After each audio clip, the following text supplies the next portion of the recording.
Vladimir Putin, whose popularity is genuinely very high, we saw it with his recent re-election to a fourth term.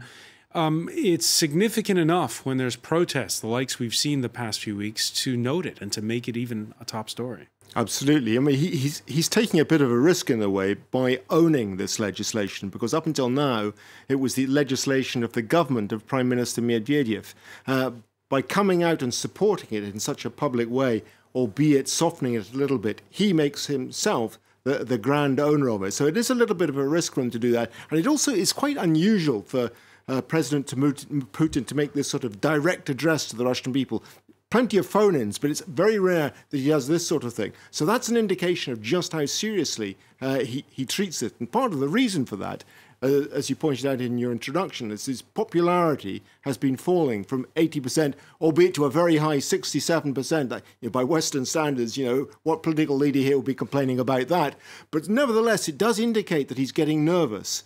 And it's interesting, too, that more detailed research into the changing attitudes in Russia shows that somewhere in the region of only 27% unequivocally trust his judgment now. So that's quite a significant change as well.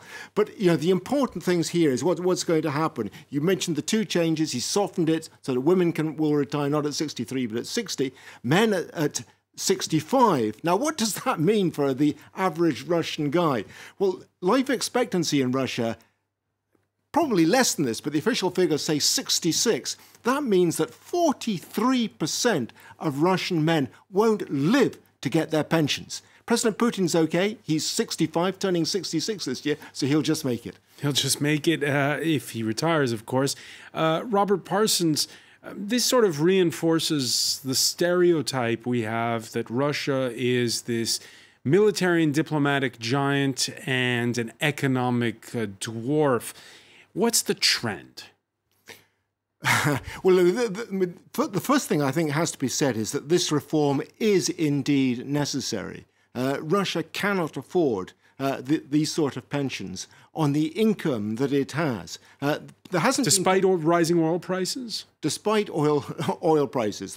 There are several problems coming to the fore. First of all, there hasn't been a pension reform in Russia since Stalin changed the pension law back in 1932. The population, meantime, is aging. There is a demographic crisis in Russia, and it begins to look like by 2040 or so, there could be as many pensioners in Russia as there are people in work. That is disastrous for any country.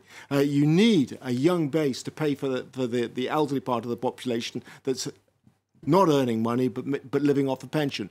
Russia is in a disastrous position. But the question many people will ask, I think, ordinary Russians who are fed up about this and looking at the possibility of not living to get their pension is, look, if that is the case, we're living, in other words, on our past, on our sort of glories of the past, and we want to have a foreign policy commensurate with a great power status, then perhaps we need to reconsider some of those things. Perhaps we need to reconsider whether we need a massive army.